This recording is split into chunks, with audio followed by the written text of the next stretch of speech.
Dear colleagues, dear participants of the session, it is very nice to greet you today in European Open and Digital Learning Week that is organized by EODLW' Digital Learning Europe. My name is Airina Volungevičienė. I come from Vytautas Magnus University from Lithuania, and I will be chairing today's session. But first of all, I will give you a couple of facts and recommendations on how to best participate in this session. Unfortunately, we do not have several options for the participants, including chat option and audio or video participation, but we have questions and answers that we will try to use as efficiently as possible. So keep posting in Q&A questions and answers field during the session, and we will come back with our answers that we find there. This is the 10th European Open and Digital Learning Week, happening since 2016. Of course, you can still register to later events of the week. The week this year is dedicated to human and artificial intelligence partnership, transforming teaching and learning. And as usual, Eden has a couple of partners from all over the world. Initially, we started organizing this week with the United States Distance Learning Association. So we are very happy that 10 years we already keep partnership with the states and that holds its National Distance Learning Week. But of course, for a number of years, we already continue in partnership with Flexible Learning Association of New Zealand and Open and Distance Learning Association of Australia, holding the Asia Pacific Online and Distance Education Week. We are grateful to our partners from all over the world and very proud about that. But today we have a very interesting day, and we start this day with the first session that is called Strategies to Maintain Well-Being in the Digital Education Ecosystem. And I'm very happy to introduce my colleagues who joined the session with the presentations. So I'm honored to introduce Eirini Symeonidou from European Schoolnet and three people from Inclusive Futures Project, namely Dr. Éva-Terézia Vesely from Focus Eco Center in Romania, Orsolya, that she kindly allowed me to call her Tuba from Finminta, Finland, and András Merz, Regional Center for Information and Scientific Development. Thank you very much for contributing to this session. So you will hear three presentations. We plan the session for 1 hour, but we are not restricted to it. So we find not difficult, but interesting and involving discussions. We are happy to stay for a couple of minutes after the session, continuing with some of the exchanges. So first, I will introduce WINDY project that designed digital well-being framework for digital education ecosystem. Then we continue with Eirini's presentation on how education systems across Europe are addressing well-being in increasingly digital school environments. And then we will hear the presentation of Inclusive Futures Project. Okay, so we start with WINDY things and defining well-being in digital education ecosystem. This is the project by Policy Experimentation Call in Well-Being in Digital Education Ecosystem. Here you have the partnership, the consortium of the project, which is experienced and very well working together on reaching the aims of the project. WINDY argues that we prioritize well-being, offering evidence-based innovations, promoting empowerment to ensure inclusivity, to drive collaboration and foster sustainability. We aim to enhance digital well-being in education by equipping students and educators with tools, training, and environments that support healthy, focused, engaging use of digital technologies. So we envision that digital education, high quality digital education practices integrate and enhance digital well-being for school education. In the project, we chose the definition of digital well-being following Van den Abel definition of and the concept as a dynamic model, which says that it is, of course, individual experience of optimal balance between the benefits and drawbacks, as she calls, obtained from mobile connectivity.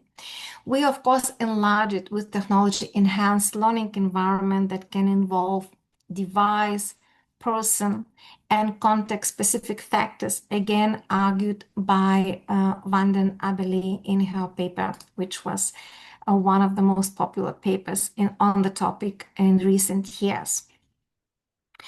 We argue that digital well-being problem field, of course, is very broad and very complex. And from the perspectives of technology user, the problem is understood as loss of autonomy and control over the use of technology. So we don't want this to happen. We find research arguments which say that users lack regulation and control, feel frustration, stress, other problems, which means that we need to research on how to restore that and suggest tangible and scalable tools and methods and instruments for that. In research, researchers say that we may address these problems by exploring the interaction between the person and technology, or the development and implementation of self-monitoring tools, or let's say implementation of disconnected strategies, implying the established balance between burning with the wish to use technology and the pressure, and between the challenges and the resources.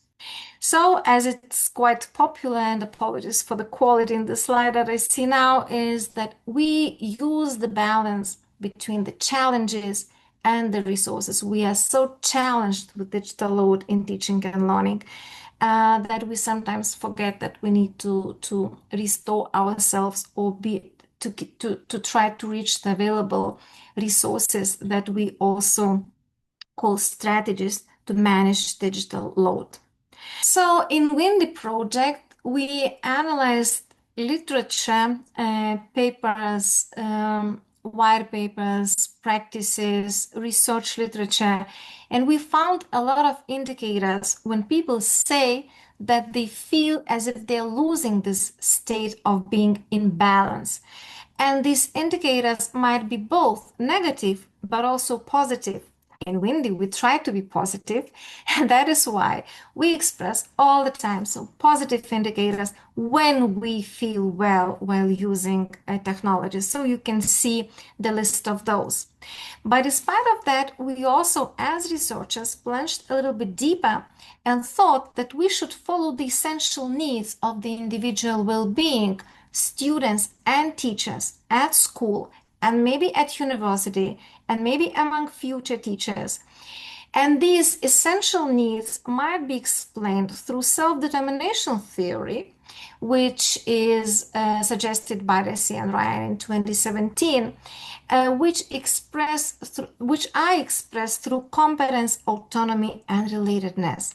So all the needs that we identified, we tried to define in a very understandable language for schools, for teachers, for the leadership, for the management, so that the essential needs of the community, both students and teachers and other stakeholders, are expressed in these types of strategies. For example, people feel well when they learn and teach at school, which properly manages digital demands. when teachers create and students follow high-quality digital learning and teaching practices, when teachers and students are digitally competent, when they have critical awareness on the balanced use of digital technologies, when school community nurtures healthy habits, when it demonstrates psychological resilience, when teachers and students maintain physical and mental health, when they enhance social emotional good, when digital technologies contribute to better academic achievements, foster academic integrity and ethical thinking, and when school community is able to select high-quality, sustainable edtech solutions that support learning, teaching, and assessment. So Windy proposed 10 strategies for digital well-being framework. And again, I'm now a little bit cautious about the mistakes with technology, but I want you to think about the strategies that you think are the most important to digital well-being. So now I will go to Mentimeter straight, which says that I still have some. Okay, so now you can see, and I see that I have 12 results. Which strategies you think are most important to digital well-being? And in menti.com, we have the code 13986857. Apologies for that. Okay. So in Windy, we actually thought that we have to take into consideration all the 10 strategies that support digital well-being, and now you see them in the circle in the sun. In the very center, we of course have the student and the teacher who are in the classroom and usually come face to face or within technology enhanced learning environment, a digitally supported environment, and progress with academic achievements, following all the other very, very important elements that have been already mentioned. But then we have a bigger school community, including parents, leadership and management of the school, as well as other stakeholders who are all related with the digital well-being of students and teachers in the classroom. And then we have, of course, the indicators that come with the data about the behavior, about the indicators that something is wrong and people are not able to cope with their task, or that they are losing the balance in one or another way. Sometimes we have the data that comes from technology enhanced learning environments, from digital environments. Sometimes we already notice that things go wrong when we have underachievement. So these indicators, as well as the factors that come from the literature and from practices of schools and are related either with the person, with the device, or with the context, they already tell us that we need to implement interventions. And these interventions are usually informed by the data, by the indicators. And schools then have to restore the balance, applying one or two or three or a couple of strategies that are within the circle. And of course, each strategy needs to be supported with the resources, training material, instrument, the model, the framework, the practice that already is best practice or successful practice in one or another school in Europe or the world. So with these resources, we think that it is possible to implement the strategies and to support the school, the leadership, the parents, the students, and the teachers to restore the balance back. How the framework works. We have not applied it yet in our project, as we are working at the moment also on the resources that are needed to implement these strategies. But we already prepared recommendations how to apply it. So first of all, we suggest that schools familiarize themselves with the strategies suggested in the framework, just to do the internal audit to see which strategies are available for them, familiar to them, and identify the best practices within the school, mapping them already with a framework. And then we suggest that schools discuss the framework with the community, discuss which best practices work and which strategies are missing in the school. In Windy, we also suggest case study report that also provides additional information on the best practices that are defined in the case study examples, coming from European schools, from edtech providers, from teacher training institutions, and other school stakeholders. So we will suggest that schools read these case studies and best practices, maybe to find existing examples that might be applicable for the school. And then analyze the list of factors suggested in the framework. I haven't put them in the slides, but they are in the framework, to identify which of them are still very relevant to the school, to analyze the situation when these factors might negatively affect the students and the teachers, and align them with the indicators of digital balance or disbalance that might be observed, and make a list of high-risk indicators and the factors that the school should address as the priority. But the other steps come very naturally. The school may decide on which strategies in the framework need to be applied first, and choose the resources that will be available in Windy project and other sister projects as well. Then select and plan interventions involving the school community in the process, to prepare the plan for the monitoring of digital balance and be ready to intervene with informed interventions following the data and the methodologies applied. And then, of course, to prepare a school plan for comprehensive application of all strategies in the process. So this is what Windy is about, and digital well-being framework that was prepared in Windy project, and now we are validating it with the stakeholders. So the final invitation to test Mentimeter is to ask you again to go to menti.com, and I will switch between the questions there immediately, to ask to what extent do you think your institution needs digital well-being strategies. So final call to see if our sorry, I have a lot of screens open here. If our technology works here. So the final Mentimeter for you joining at menti.com with the code 13986857 with a question: to what extent do you think your institution needs digital well-being strategies? So we see that people are coming and not being very much disappointed with technology environment from my side today, and voting. So the majority votes very much.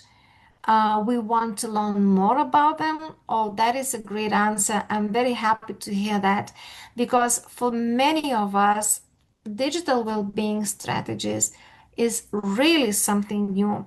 And I must tell you that at the moment we are doing interviews and focus groups, and people are hearing about them really for the first time.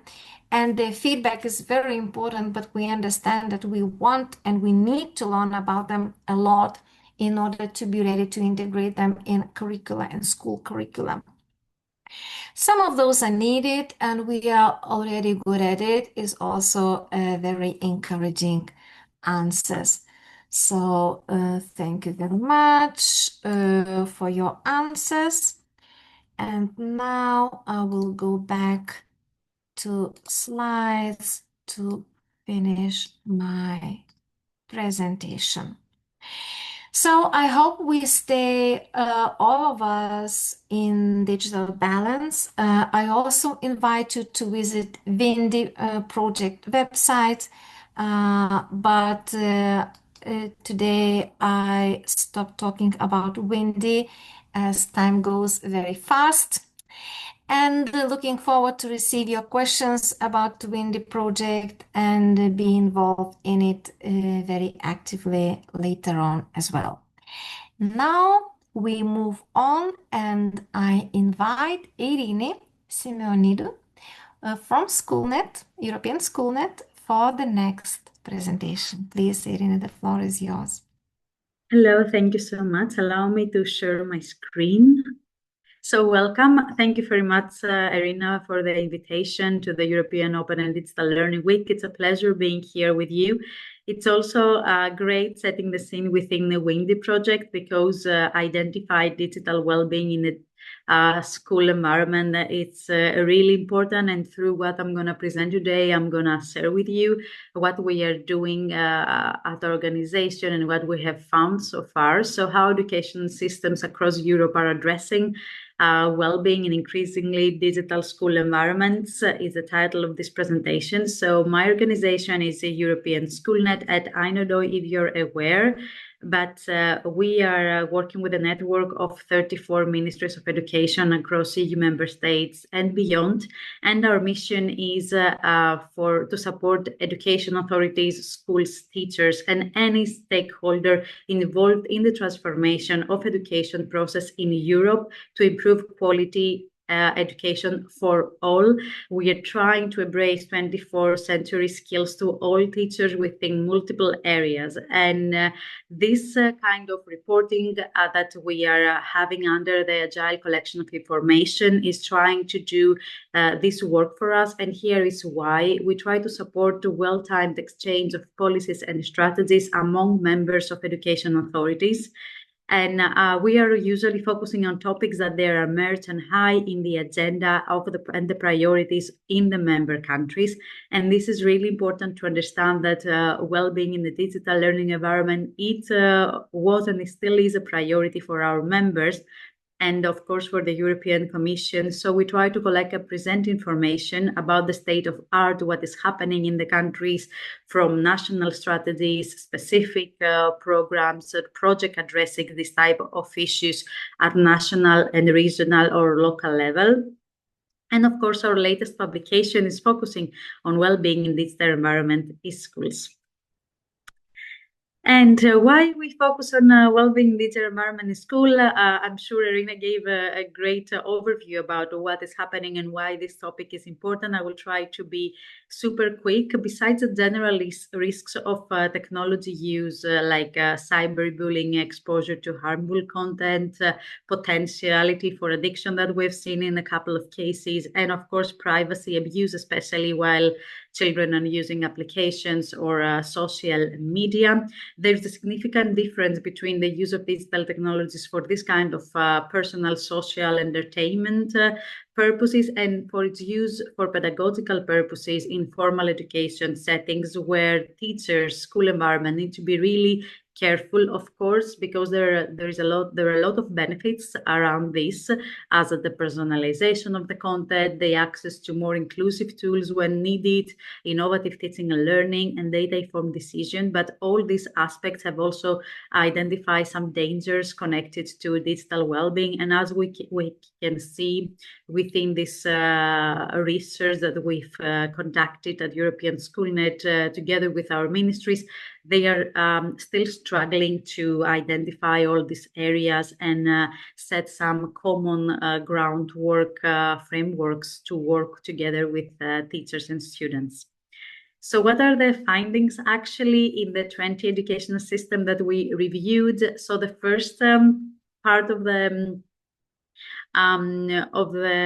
graph, it's focusing on national policies and strategies on well-being in digital environment in schools. As you can see, half of the countries, they don't have any specific strategy on well-being in digital environments. They are not addressing specifically this aspect.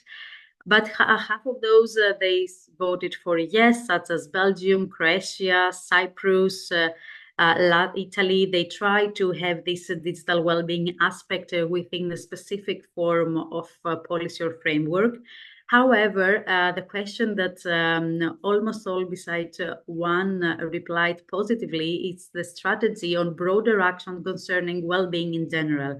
So I think this is a good momentum for member states and countries in general, because they have already understood the importance of well-being. So now to go a step further and a step beyond addressing digital well-being is something that comes naturally and is not coming that hard as a thematic area or policies to address it, because they have already started doing it for well-being of students and teachers. But what was the report identifying regarding the concerns that lead to policy development and interventions? So as we could imagine, the most common aspects and the most famous, let's say, ones are cyberbullying, mental health of school actors, but also some other important topics that address such as disinformation, digital divide, and risks on inclusion and exclusion in schools. So all these concerns led countries found that like they monitor these aspects, and they thought that it is necessary to put some raising awareness days, projects together with schools, teacher training for this, and all these type of actions that we will review later on.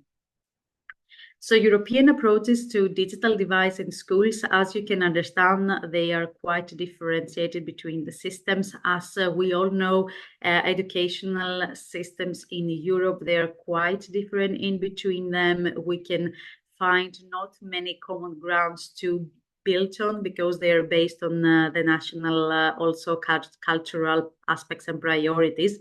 However, we find some common thematics and approaches that range from comprehensive national strategies and legal frameworks that some countries found important to set on well-being in digital environment, integration in curricula, competencies framework, and school health programs. A lot of countries incorporating digital well-being or well-being into the school curriculum, which is really important to understand that it's a kind of a more grassroots, impactful way of doing so.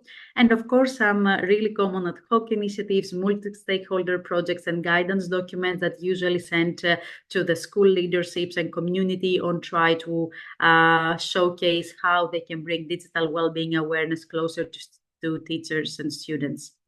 And then the focus areas, I'm sure that we have all came across during the years with the media literacy and digital citizenship. Still, this is a really common ground for many countries to address digital well-being through this kind of focus areas. And this is something that the European Commission and the Council of Europe have put a lot of effort, especially in digital citizenship the past years, focusing mostly on youth participation. And they found a space to connect these areas in multiple countries with digital well-being in schools. There is also the mental health and psychosocial support aspect, and of course the school safety and anti-bullying policies, which of course anti-bullying policies is not something new. There are programs around this area for a decade now and more, but it's important to see that this is still something that is a challenge within the school system and still a priority for many countries. So emerging common priorities for safe and supportive digital learning. So I'm sure you are all aware about the screen time and digital habits problem. And you also came across last year and this year with many bold titles across the news on phone bans in schools. Many countries took this step and this decision on ban phones, smartphones from schools, and not allow the teachers or students to use them, not even as an educational, use its educational scope and aspect. And of course, this happened under this topic on managing screen time and also strengthening a more emotional resilience, embracing peer learning and connections within students at school environment. And other steps to cover in the common areas of emerging topics as expressed from the ministries in the area of cyberbullying, and of course to the ethical use of technology, both for teachers and students. So how the countries they try to do and manage this kind of emerging common priorities? Of course, teacher training on digital well-being is one of these. We commit a section in the report on teacher training and activities at national level, and student inclusion is also a really important part of it. I'm sure the next presentation will address more on this aspect, but I would like to mention that inclusion of students has a great impact in their well-being in general. Imagine in the area of digital well-being where technology can do so much for the inclusion of the students if we use it correctly at the right with the right science and with the right training for teachers. This is an area that can be really they can really invest in and have great results, of course. And parental engagement, because unfortunately, digital well-being doesn't stop in school. Now we are addressing these aspects of school community, but it goes beyond. It's really connected with the family. It's really connected with the parents that most of the times have no idea how to address this issue. They try to put limitations and strict policies at house level, but if we keep them engaged at school level, at national level, it has been found that have greater results as there's a common ground between school community and families. So the overall goal is to share a commitment on safe, inclusive, and supporting digital learning environment across Europe. And we're still not there yet, but it's also a kind of important step to take over and be mindful about. So here in this graph, you can find in dark blue what exists and offered at national or regional level. And the most common answer is the measures to control the use of digital devices during school hours, as I already mentioned the reasoning behind it. And of course, the professional development found to be a really important measure across all the policy updates that we've seen from the Ministries of Education. And moving forward to a really important aspect that we tried to address during this report is the monitoring well-being in digital environment in schools. Monitoring system to check this kind of emerging area is really important because a lot of adaptations in curriculum or project or activities will take place, but at national level, it's important for the ministry to monitoring this so they can see what is working and what is not working actually. So the ministry, there's not the case that the ministry is really monitoring the activities through systematic ways. We've seen some cases like that, but a really common answer is that the ministry encourages schools to conduct well-being surveys periodically, but they don't offer the survey. The ministry also conducts on their own, some ministries also conduct periodically a national survey on schools well-being, which is something that's important and we can build on that, of course. There are 5 countries that have seen no current monitoring mechanism across digital well-being activities, and some good cases that we've seen have based on EU frameworks on self-assessment of teachers, that based on these tools, a national agency have developed a tool to assess schools on how they are addressing well-being on resources, practices, and good practices, trying to collect and try to mapping the area around what is happening. So, but besides this monitoring, where is happening and where is not, it's important to understand what kind of monitoring well-being we have and how countries monitor different types of indicator. Digital well-being is a really has a broad scope, broad aspects, a lot of areas to cover. And we've seen during the report the really important examples of physical well-being. It is tracked most often during the school year through these surveys that I mentioned before. And what we mean about physical well-being, for example, healthy habits in general, sleep deprivation is connected to physical well-being, the fatigue of the students, and many other things related to their physical health. That is really something that the ministries pay attention at. The cognitive well-being that also follows with 8 countries moving on to try to identify how is the cognitive well-being of the students. And what we mean by cognitive well-being, we mean to have a quiet reading period, to have some structured learning breaks, and try to use more inclusive learning tools, for example, in these areas. And last but not least, another important factor is an indicator. Psychological well-being is also monitored by 8 countries. And we mean what by psychological well-being, a more positive teacher and student interaction, peer support systems, safe spaces for expression, etc. So 5 countries, as I mentioned, report no monitoring of these indicators, and fortunately 6 countries try to address all these 3 areas, representing a more comprehensive approach to monitoring well-being in digital environment in school. It's really important to keep this in mind for future actions and activities to be able to identify the good practices and gather some data and learn and have these data informed policies. I kept the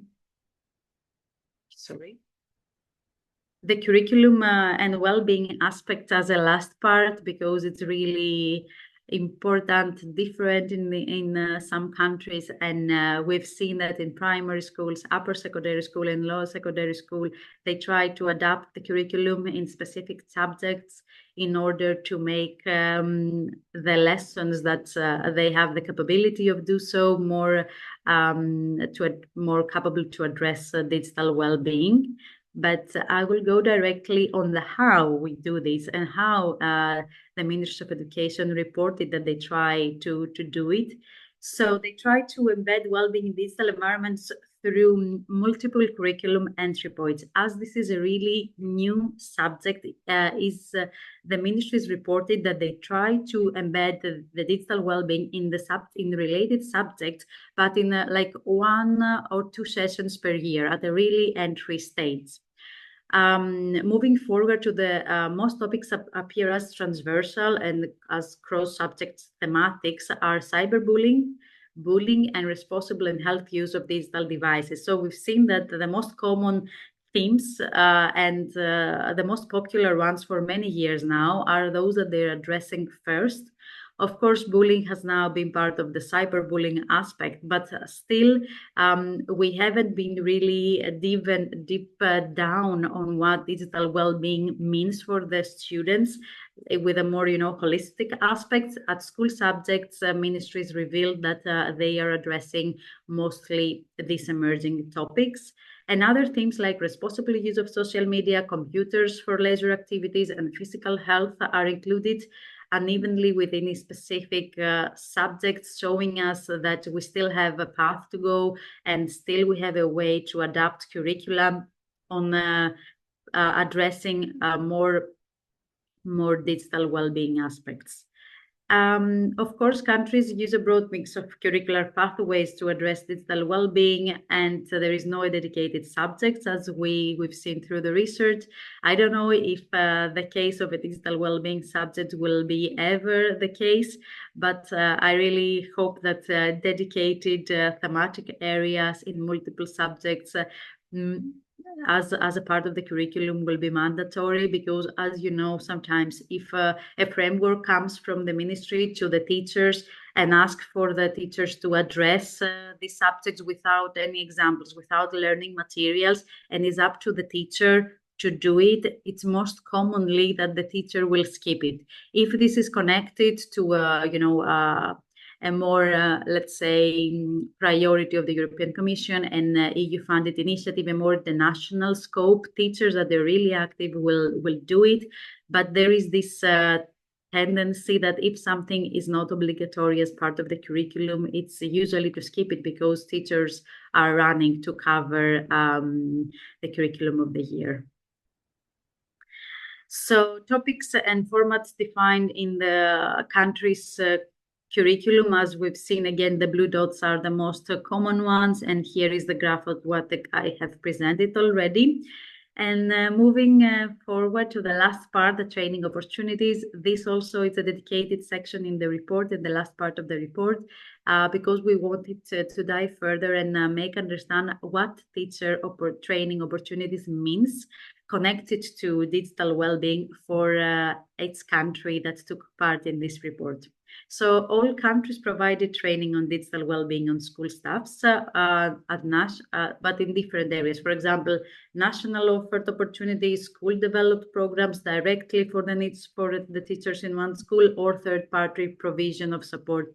For example, at the Windy project, we will have an online course for teachers, and this will be under the third-party provision of support. And we really hope, because it will be a dedicated training for many teachers to take part and make them understand fully the world of digital well-being with more practical exercises and examples. Training opportunities, of course, vary in objectives, format, duration, and target groups. And why this is happening and why we found this in the report?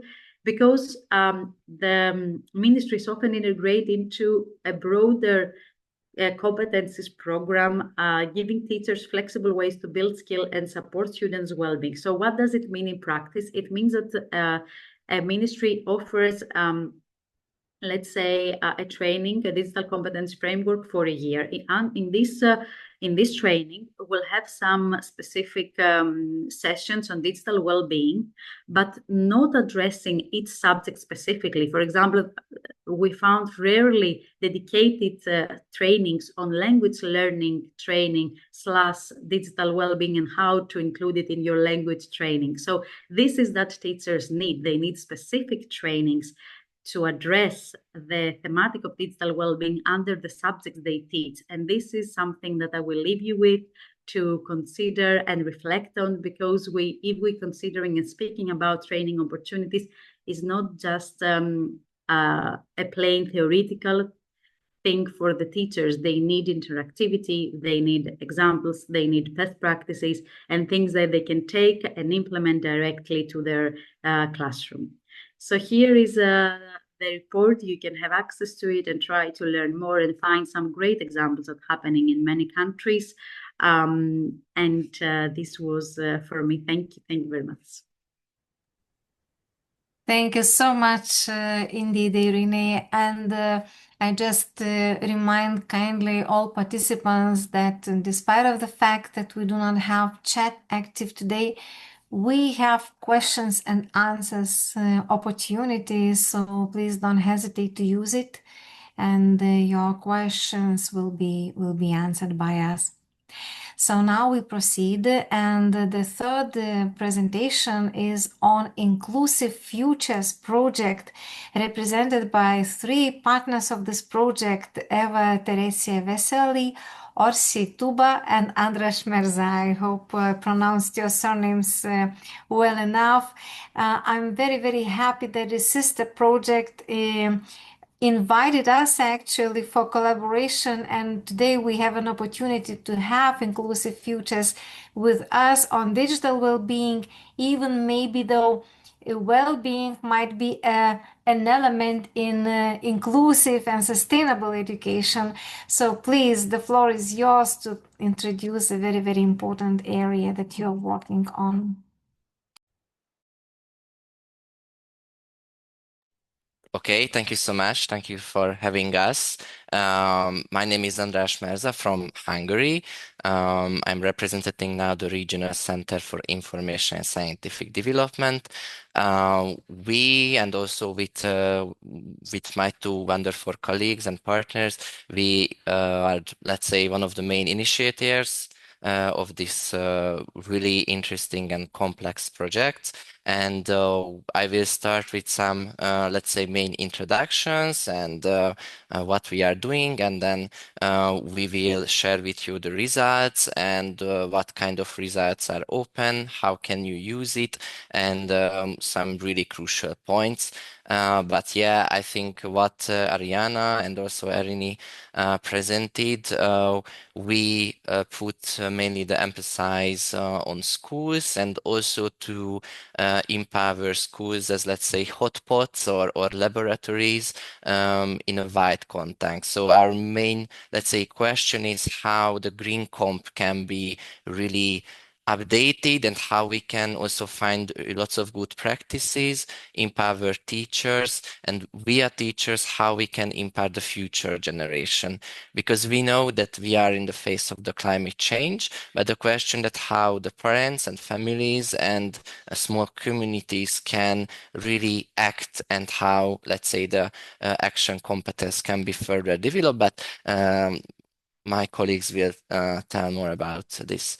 So in a really practical way, we also implementing this project under the policy experimentation call. It is funded by the European Commission. It is really address the school education. That's why, and it is, I think, really crucial to highlight that we have a really wide profile of consortia of 10 partners from 8 countries. You can see on the map that we really want to select countries from different European regions. Of course, we really wanted to have the Finnish education model, but also lots of remote areas and partners from Eastern Europe, also from partners from Spain and Portugal. And what is, I think, a curiosity of this project that we have 2 also a really high-level partner, one from Bulgaria, which is, let's say, a public body and, let's say, a sub-body of a ministry, and also from Turkey. Also, we have a regional education partner who cover more than 1,000 schools. And yeah, why we are doing it, it's, let's say, in a nutshell, we want to empower the schools and the teachers and also collect different good practices on green education and green skills. Okay, yeah, our main, let's say, or the main pillar of the project is the Green Comp and the Green Comp framework. We, I think, analyzed it really well and found lots of interesting part which can be maybe a little bit updated in the long run. It will be introduced later. And we have, let's say, real life scenarios and pilots in the project. It will be happening the next 2 years in many schools in these 8 countries. So we will organize many events, for example, how teachers can organize local days with families and students to do some nature-based solution or urban gardening, or how can, let's say, make some small steps to prepare ourselves in the light of the climate change. We will organize teacher trainings and capacity buildings event in person in Spain next year. And also what I think can be interesting for you and also with the 2 other projects, that we will have a, let's say, certification system in the long run, which the main goal is that we want to set up a certification about green schools, and also have, let's say, a certificator system. So also, let's say, make capacity building events to persons who can, let's say, certify schools in national level. And also, since it is a policy experimentation project, we really put special attention on policy recommendation. We just drafted the first version of our policy brief. And also we will organize policy roundtables based on the quadruple helix model in all the partner countries. Okay, what it is open.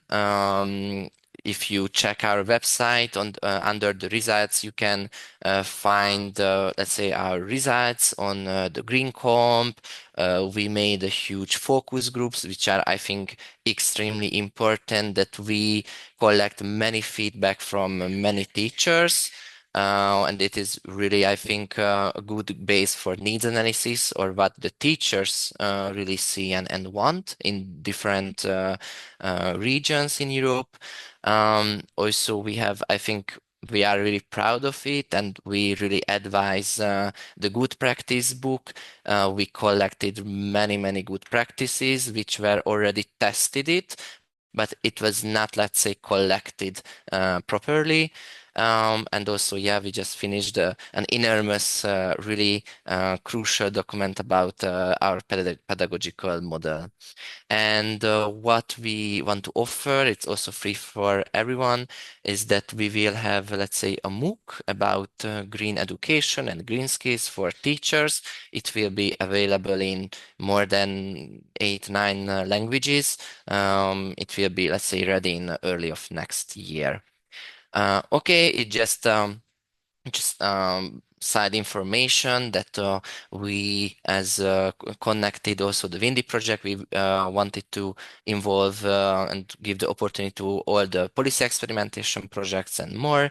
So we really see the benefit to cooperate each other, and also beyond, let's say, the regular communication part, also give and ask crucial feedback, or even provide. So we have already provided feedback to others. Okay, what we will do in the next, let's say, years, and what you can also join, is that we also really want to share relevant news and documents and events regarding schools, green competencies, but also digital well-being is totally welcome.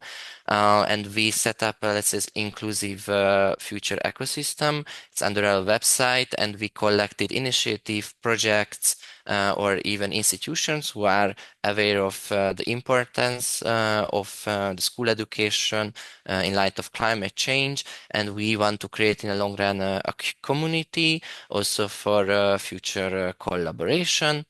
And I have already mentioned that we will soon publish the first, let's say, policy brief of our project, but we will also send it, the first draft, to other policy experimentation projects to check it and give some feedback if they want. Okay, and also we let's say, set up an opportunity to sign memorandum of understanding. We will organize a special meeting with the policy experimentation projects in the long run. And you are also welcome in our final conference in Budapest at the end of the project. And I pass the ball to Éva. Thank you, András. So I'm just going to quickly present you some of our findings from the focus groups and the good practice collection. In order to have a better understanding of how sustainability education and inclusiveness is practiced across these 8 countries, we organized 10 focus groups with over 140 participants. These participants had a very diverse background. They were primary, secondary, and vocational teachers, school principals, deputy directors, psychologists, educational researchers. So they were present in many different roles, and they had very different backgrounds and experiences that they shared. The schools that they represented were both rural and urban. With the partner organizations, we developed a common guide. We validated this guide, and we followed this in all focus groups for us to allow comparisons between the different countries. Can I have the next slide, please? So, and now just to share with you some of our findings, I can really relate back to what Eirini said about the time issues and the curriculum, the importance of what's included in the curriculum. So teachers noticed that they really don't have the allocated time. The curriculum is quite rigid, and this represents a major difficulty for them to include sustainability education. So they actually requested allocated time and curriculum innovations that bring flexibility, relevance for students, topics that resonate with students' lives. Another major issue was the lack of clear policy frameworks the lack of institutional support occasionally, and the lack of long-term secure funding. So they requested systemic and institutional support. So leadership backing, long-term funding, and clear policy guidelines. With regards the assessment of non-academic outcomes, this was again a major field where shortcomings were present. So there were no clear assessment frameworks developed for non-academic outcomes, like things like empathy or inclusiveness. If their students actually improved on these competencies, they couldn't really assess that or reflect that in their assessment. They were also asking for practical tools and resources. They emphasized that they require tools and resources that are free, that are adaptable, that are user-friendly, that actually help them motivate their students. They also requested professional development, and professional development that is aligned with the use of these practical tools and resources, and professional development that it's well organized. They mentioned that although they are aware of good practices, they are lacking networks that help scale these good practices or share these good practices. With regards to inclusion and equity aspects, they emphasized that although they are trying and there are clear legal requirements for them to try and include everybody, often they felt that they lack the professional background, they lack the professional development opportunities to be able to do that. They recognized that their inclusion requires often significant resources, and often these resources are temporary or lacking. They talked about their motivation to do things with their students or to encourage certain behaviors, to translate knowledge into action, but not having enough support on behalf of the parents in certain countries.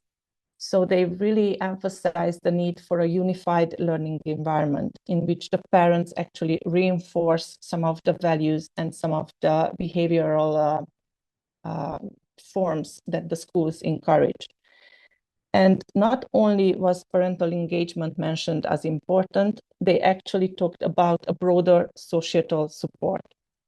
And actually the whole society, the institutions, the media has to actually strengthen some of the sustainability and inclusiveness messages. Often they felt that although the schools are trying to promote certain values, actually the larger society in which their students live and function don't strengthen those values. Can I have the next slide, please? So moving on, we actually collected 55 good practices from 8 countries. And this was a very interesting exercise because it showed that, yes, indeed, there are a wide range of good practices available. There were a series of curriculum innovations that integrate sustainability into curriculum content and transform what students learn and how they relate to the world. And you can see the logos of some of these initiatives, like MAPA in Finland or Technology 2.0 in Spain, the Green Week program in Romania, or the heritage language classes in Finland. Also, another set of good practices related to pedagogical approaches. Can I have the next slide, please? We could see very good examples of experiential learning. And this was present in a range of different ways, in the forms of living laboratories. For example, following the rainwater use with clear measurements, and this relates back to the use of digital tools, like kids could use their schools as living laboratories and actually follow how water use happens in the building, for example, through service learning, when students were volunteering for different non-governmental organizations providing different services, problem-based learning or project-based learning or phenomenon-based learning that relate to solving different problems like waste management or energy consumption in schools, for example. So there were lots of good practices across the 8 European countries. Can I have the next slide, please?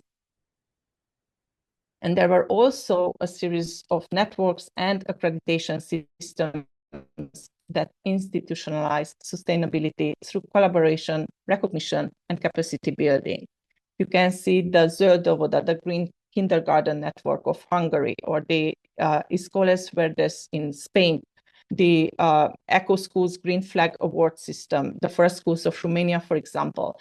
So actually, we concluded that the problem was more about the problem wasn't that there were no good practices available. There are a range of good practices available. The problem was that often these good practices lacked the scaling possibility and the possibility to become widely available, to be widely followed.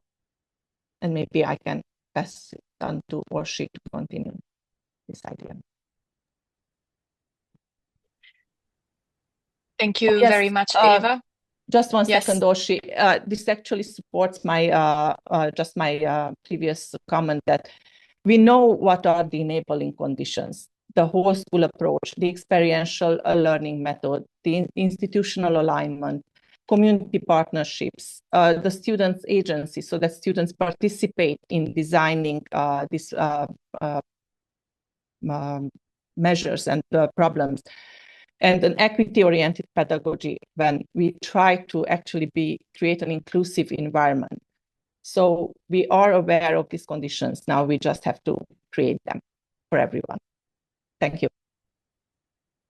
Absolutely. Thank you very much, Éva. And actually, that would have been also a good starting point for me, because how I'm connecting with you is to say that there is an absolute necessity to have human well-being first to allow planetary well-being to happen, which equals the thriving of the ecosystems and to respect the well-being of nature as well as of other living, including humans. And so there is a little bit of a scientific approach to put here, but I really want you to all also consider how the Green Comp could be, for example, more inclusive and have more inclusion elements in it. So we have created a framework of inclusive future. And if András can make a click, there it appears. I took a screenshot from our inclusive future pedagogical model document, which has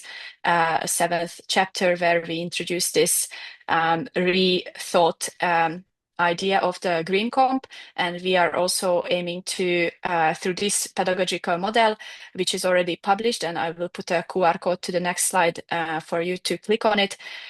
You can already access this document and have a look at what we proposed. And in it, there are many concrete activities based on all the good practices and insights we have gathered and that Éva introduced.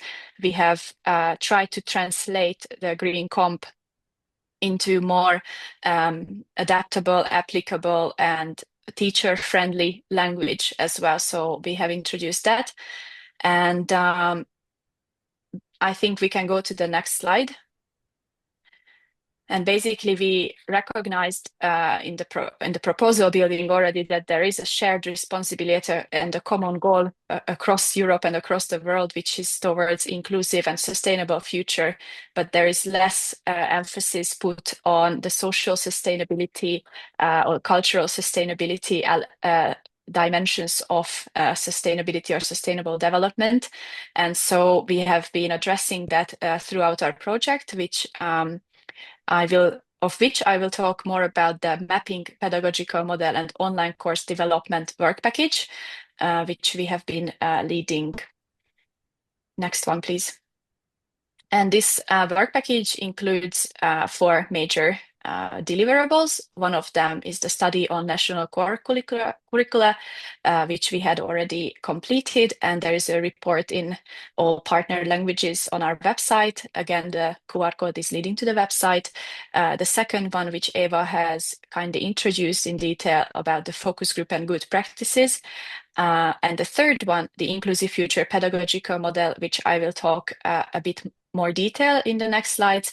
And then the last one, which is currently being developed, is a massive online open course on inclusive future. Next, please.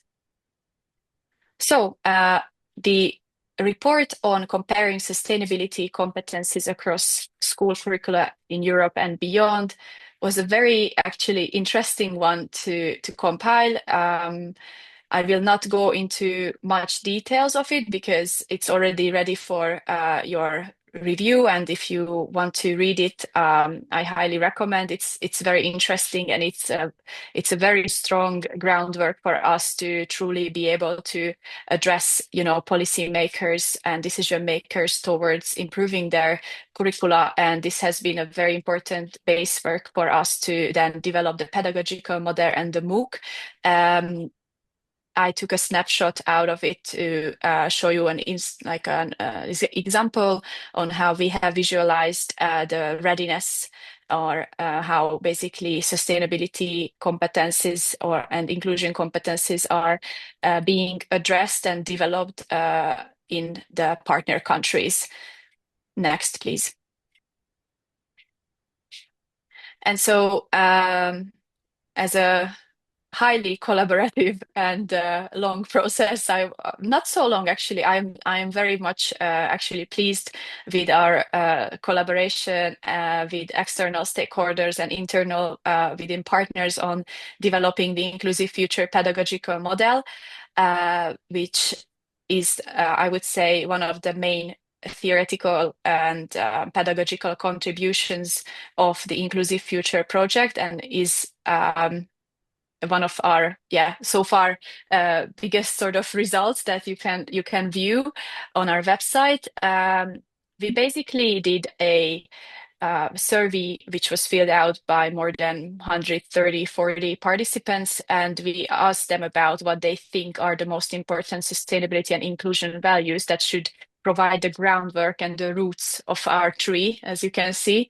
And Eva has already introduced our pedagogical approaches, which we as well came up with through a collaborative and participatory approach, asking teachers and ourselves as education developers, thinking what are the most suitable ones to build the trunk of our tree, which then can result in for teachers to be better and more able to teach for the inclusive future and teach for sustainability and inclusion.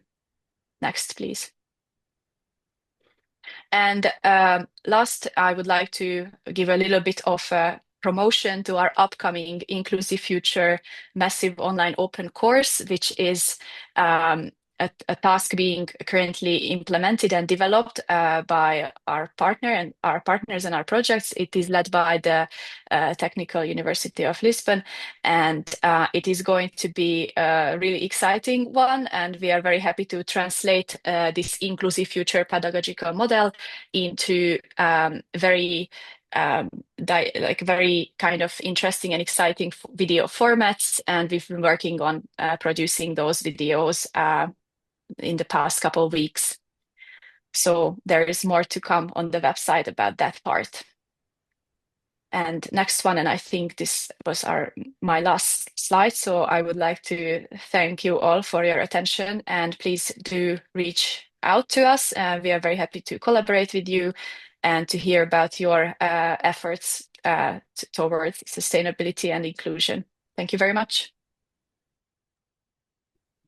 Thank you very much, all the team from Inclusive Project. And I'm so happy that we had this session fully equipped with the energy and resources for inclusive, sustainable well-being that we are all establishing together for schools. And I do hope that schools will find them very useful and will benefit and teacher trainers, teachers, students, parents, decision makers, policy makers. So thank you very much for all of you building the future inclusive, bright, green, and sustainable, and establishing digital well-being conditions for all of us. So we don't have any questions that we are supposed to answer. So as the final word, please allow me to share with you the final announcements on behalf of Eden Digital Learning Europe. I highlighted the days in red because this is this week that these events are happening. So today we have one more session at 1 p.m. coming soon in Central European Time. Then we have Wednesday, Thursday, and Friday equipped with events as well. And please pay attention that Friday is also busy with 2 events on this week. There is another very interesting webinar scheduled on December the 10th, which is organized by Eden, a network of academics and professionals on AI and teacher agency, maintaining human-centered pedagogy in automated classrooms. And you see that colleagues from Azerbaijan want to share their experience with the whole planet. Of course, the main event by Eden is Eden Annual Conference, taking place this year in Porto, Portugal, on June 14-16. So you can also scan QR code already to find announcements, Érini keynotes, PhD symposium happening annually before the conference day. And of course, more information on paper submissions, proceedings, and networking building opportunities. When you decide where to publish your research, Eden offers EODL, a free and open journal by peer-reviewed journal for you. So again, some announcement, keep an eye on this journal announcement as well. So that was all for today's first session on Tuesday. Thank you very much once again for Eirini, Eva, Orsi, and András, and for all the participants who attended this session. Take care, stay well, inclusive, and green. Bye-bye. Thank you so much. Thank Thank you. you. Bye. Bye bye. Thank you very much.